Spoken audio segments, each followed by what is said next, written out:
L'impegno delle associazioni di volontariato presenti sul territorio ed il rapporto tra le istituzioni, il sistema di protezione civile e il volontariato sono alcuni dei temi affrontati stamane nel corso del primo dei 4 seminari provinciali per la Sicilia occidentale promossi dal CESVOP e titolato Il futuro del volontariato di protezione civile, una sfida per le istituzioni. La delegazione CESVOP ha organizzato oggi un importante seminario sul ruolo del volontariato di protezione civile, proprio perché nei momenti di emergenza, come appunto purtroppo stiamo assistendo in questi giorni, il ruolo del volontariato di protezione civile assume veramente un'importanza notevole, anche se oggi il lavoro che noi vogliamo portare avanti è quello della formazione della protezione civile. Il tema di oggi riguarda proprio la precarietà delle risorse in ambito di volontariato da parte dello Stato. Assolutamente sì, di questi giorni le ultime operazioni sciagurate che cancellano il welfare state in Italia e che hanno contratto fino a un livello zero moltissimi servizi alla collettività, servizi sociali.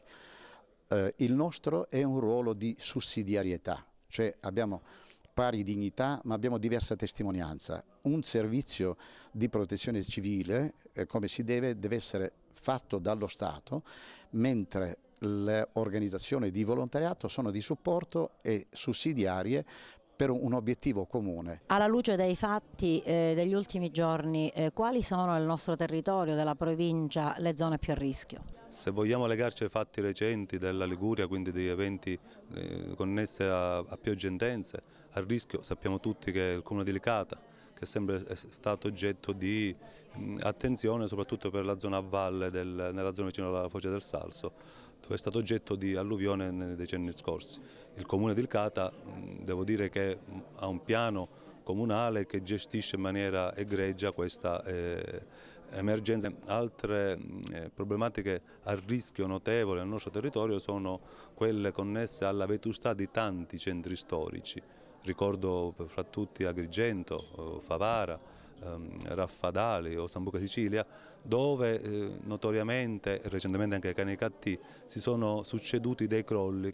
Ma i comuni si sono attivati in merito alla prevenzione di questi eventi? Ci sono comuni che sono attivati e comuni che per problematiche di carenza di personale, problematiche di bilancio o per seguire le emergenze correnti delle amministrazioni hanno un po' trascurato questa problematica.